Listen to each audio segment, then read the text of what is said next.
Hello everyone, good morning.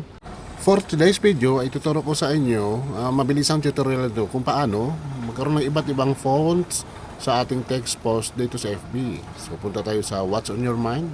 Alam talaga ni Facebook na walang laman yung utak natin. Punta tayo sa Google Chrome. Type natin change fonts in Facebook. Yan, makikita mo diyan. Pindutin mo lang. Yan. Pili ka lang dyan. Ang dami dyan, no? Pagpilian. Ang sa akin, itong fancy. Ayan. Fancy Facebook fonts. Pag pindot mo dyan, yun, type ka lang. Kanong type mo? Halimbawa, thank you Lord for waking me up. Medyo mahababa. Kahit ano na lang. Na to? Thank you Lord na lang para mabilis. Total tutorial lang naman to. Yan, burahin ko na lang yung iba. Yan, thank you Lord. Tapos okay. Yan, marami ka ng pagpipilian dyan. No? Kung ano magustuhan mo, i-copy paste mo lang. Mayroon tayong sa right side copy. Then, balik sa Facebook. Long press. Yun na. Copy paste. Ayun, thank you Lord. Oh. Tingnan, nakikita nyo, di ba?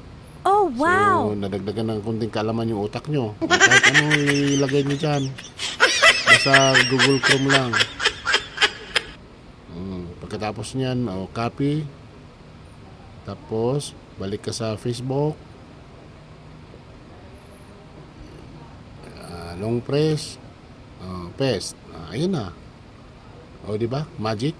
Halimbawa, sa comment naman, sa mga friends nyo, punta sa comment section. Tapos, balik ka sa Google Chrome. Yan na. Nakikita. Halimbawa, good morning. Pili ka lang dyan. Good morning everyone. Tapos copy uli. Ganun lang yung pabalik-balik. Tapos balik ka sa Facebook comment section. Long press uli. Copy paste. Lalabas na yan. Ha? Wow, magic. Kahit sa lahat ng mga friends nyo. Halimbawa ito kay Leros. Yan. Kasi nagtatanong din sa akin to